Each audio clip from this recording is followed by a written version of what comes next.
what is it you plan to do with your one wild and precious life? I think it's really important that people follow their dream and follow their passion. I'm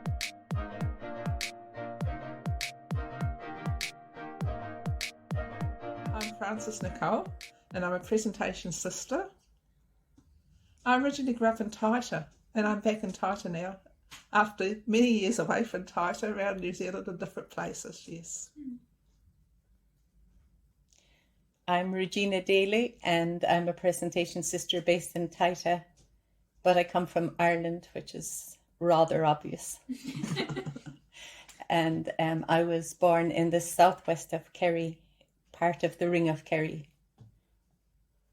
And I'm in New Zealand 12 years. And Sister Regina, your friends and family never would have picked that you would have been a sister. No. How did that come about? Well, I suppose they saw me as an outgoing teenager, and I was involved in a lot of things, and I really liked boys, so they didn't really associate that with being a sister. But I also had a deep interest in reading and poetry and deeper stuff. So I think maybe that's what drew me to religious life, that piece of me.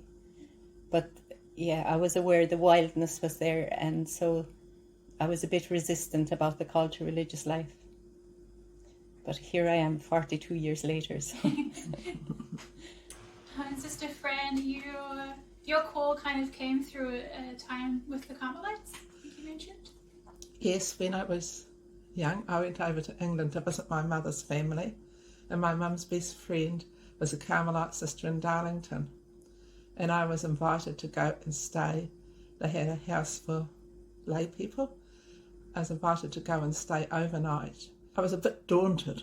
The place was it was like a castle, and but the sister who met me at the door, she was so lovely, and I went in there, and there was something about that place. It's hard to explain. It was the sisters too. I only met one sister, and she was the two sisters, the lay sister and the other sister. She was Sister Mary Bernard, my mum's best friend all through school, and there was just something about it. I don't know. It was the silence and whatever, but there was a peace. Something touched me deeply there. I couldn't put a word on it, but I really thought maybe, yeah.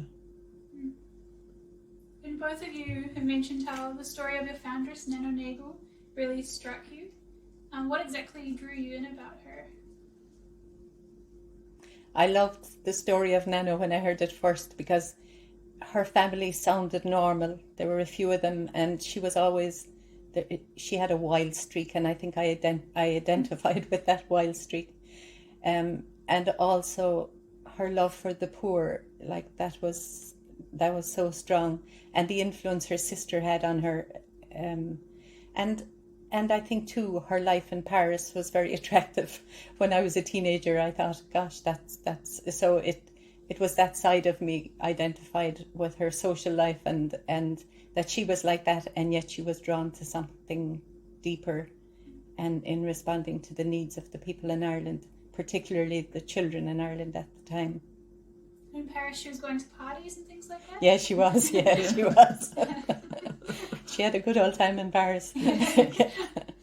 But I got given the book when I went to visit Sister Bridie about finding out a bit more about presentation sisters. And she gave me the book on Nano Nagle. Something in it just captivated me. I couldn't put it down. She seemed to be such an amazing person. She grew up in this family. She was just so normal. She was, like Regina said, all those things. But she listened. She actually listened when she was in Paris. She had all this turmoil inside herself, and she listened, and she went back, and she was so brave. That's what got me, her courage. And it was one disappointment after another trying to get sisters to look after the schools for her. But she never gave up. And in the end, that did happen. And though she died before there was only 3 sisters, I always remember the last words of hers, love one another as you have hitherto done. Because those words captivated me too.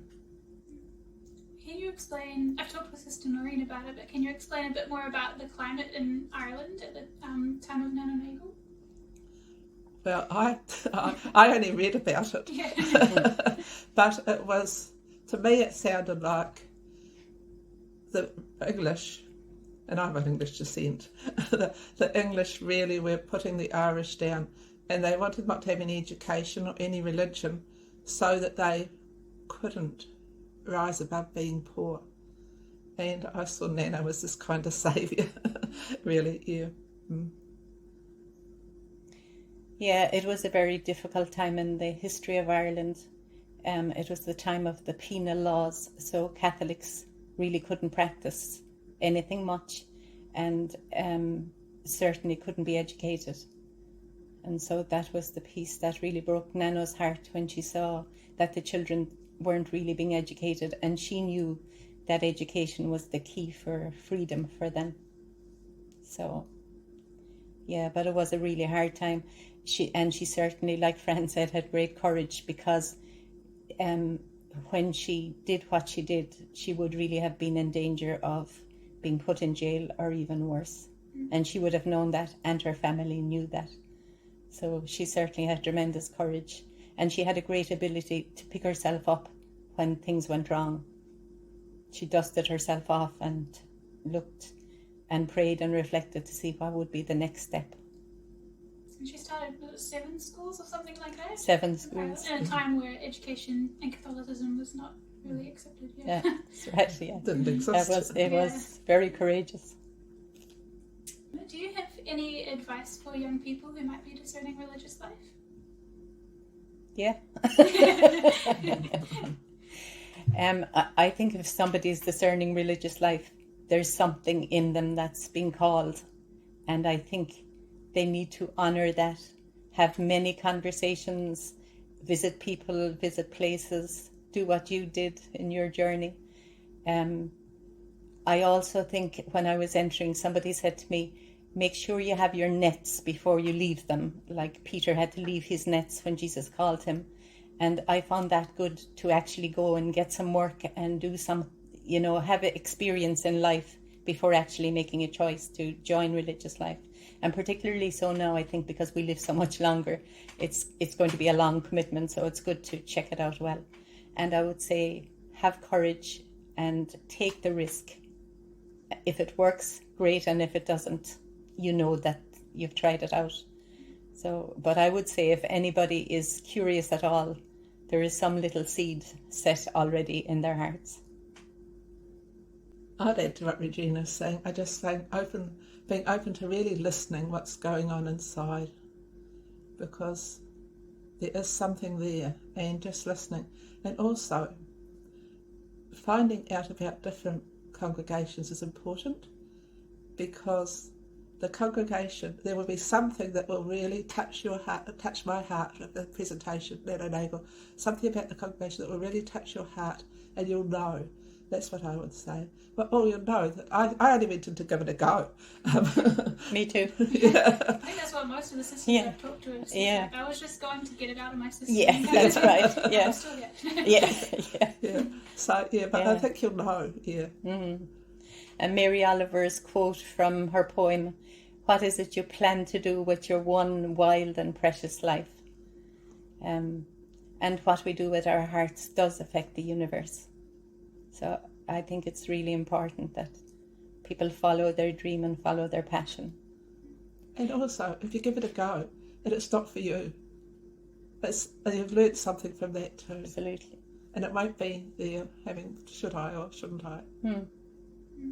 I think last time we met, someone mentioned something about how a call to religious life, or vocation to religious life, is in a way like it's a love story as well. Yes, yeah. Absolutely, yeah. Yeah. And it unfolds over the years. We were very young when we joined. I was 21 and you were... I was 24. 24. But like at that stage, we have grown and matured, hopefully matured over the years. But it's a very different call at this stage than it was at the beginning too. The journey unfolds as we walk along it. And it has ups and downs. If you had to explain it in a word or a phrase, who is God to you? I was reflecting on that this morning, and all these words came into my head, but none of them really could explain who is God for me. So I would just say, for me, God is a mystery that's at the source of everything. Yeah, I'm with Fran. It was really hard to put a word on it or a phrase. It's such a lifetime of experience of growing into God from the early stages of getting to know God, and it's just a lifetime's journey, and somehow God is the essence of my being, and in all the bits and pieces of my life, in the people I meet, the work we do, in nature and our wonderful universe. Yeah. We learned as children that God is everywhere. Where is God? God is everywhere. I think I'm really, really growing into that God is everywhere. As Fran said, in the ups and downs, in all the pieces of our lives.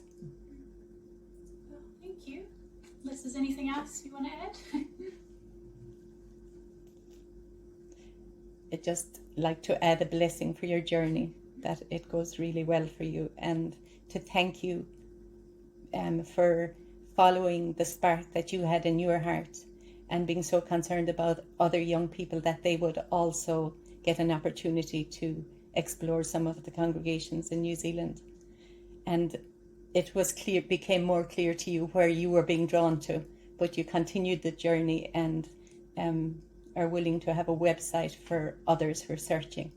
So thank you for that. Yes, it's a wonderful gift to other people, and it's a wonderful gift to the congregations in New Zealand. Thank you.